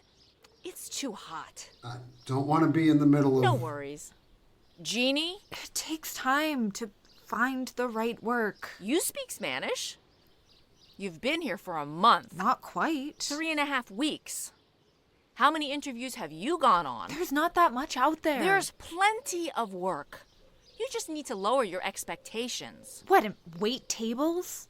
I'd be terrible at that. When did you talk to my husband, Cyrus? This morning, standing outside Versailles. He bought me a cortadito. Boy, I needed that. Split his pastelito with me, too. He's a really nice man. We talked a lot. And you came right here because he told you he might be able to help you. Yes, ma'am. There's the difference, Jeannie. You're my sister and I love you. I'll always reach out and help you. But the difference is that you won't help yourself. Yes, you split with John. Yes, he took your savings. And yes, it's difficult to start over. But when? When are you going to say, enough? I've been taken. I'm disappointed. I'm hurt. But here goes. I didn't realize you... Now you know. You've done nothing but go on the internet and waste time. Cyrus walks in the door and right away, my laundry is folded. I would have helped you. No, you wouldn't have. Not without me asking you. How long have you felt this way? Since you walked in the door. Wow. I better get going. He's probably too busy. You stay right there. I have some things you can do for me. I'll pay you $15 an hour. Wow, that's great. Whatever you want. The grass needs cutting, and the bushes in front need trimming. The mower is in the shed with a spare gas tank. You know how to start it? Yes, ma'am. Thank you. Take your water with you, and come in when you need more. Jeannie, get the cans from the street, wash them out, and put them by the shed. The garbage cans? Yes. I've never done that. Take your little college-educated brain and figure it out. Why are you doing this now? Because if I don't, I'll scream the house down. You're a grown-up acting like a teenager. Do you have any idea what it's like doing all my chores day after day and seeing you sitting there like a lump? All you had to do was ask. No, it's you who should have been asking. Can I set the table? Wash the dishes? Pay for groceries? I don't have any money. Now's the chance to earn some. At $15 an hour? You want minimum wage? I'm there. You've really embarrassed me. Good. Look, it got you up off your ass. The hose is at the side of the house. Wait a sec, Cyrus. I want you to take a look at the sink. Is she gone? Yeah, she's out there staring at the hose. Thanks for coming over so quickly. If she sat in that chair one more second, I would have lost it. You kind of did. Yeah. Since when are you paying me $15 an hour? Since you've done such a good job for the past month for my husband and me. Appreciate it. Appreciate both of you. I know you do. And that's the difference. The sink? No worries. It's working great. Come back in when you're finished. I'll make us lunch. That was Asking by Marjorie Neal Butler, with Hannah Lee Freites as Jeannie, George Sapio as Cyrus, and Helen Cheng Mao as Teresa. And that is it for this year's anniversary special on Theatrical Shenanigans. I would like to offer my sincere thanks to all our playwrights featured today and hope you enjoyed their collection of work. As always, if you've enjoyed anything you've heard on Theatrical Shenanigans, then please don't hesitate to give us a like or follow on Facebook and Instagram, or share us with fellow theatrical enthusiasts. You can also follow us on Spotify and Podbean, or subscribe on YouTube so you never miss a new episode. Our adventure continues in 2026 this coming Sunday on the 4th of January when we start our shiny new 6th season. We have 10 brand new plays and 10 guests to chat to, and I can't wait to share it all with you. I hope you can join us as we continue into the new year, but in the meantime though, I've been Rachel Feeney-Williams, this is Theatrical Shenanigans, bring down the curtain and saying, I hope you can join us next time. Theatrical Shenanigans is part of an RFW Scripts production, found on Spotify, Apple Podcasts, Amazon Podcasts, and Podbean. Theme music is written and produced by Chris Cody.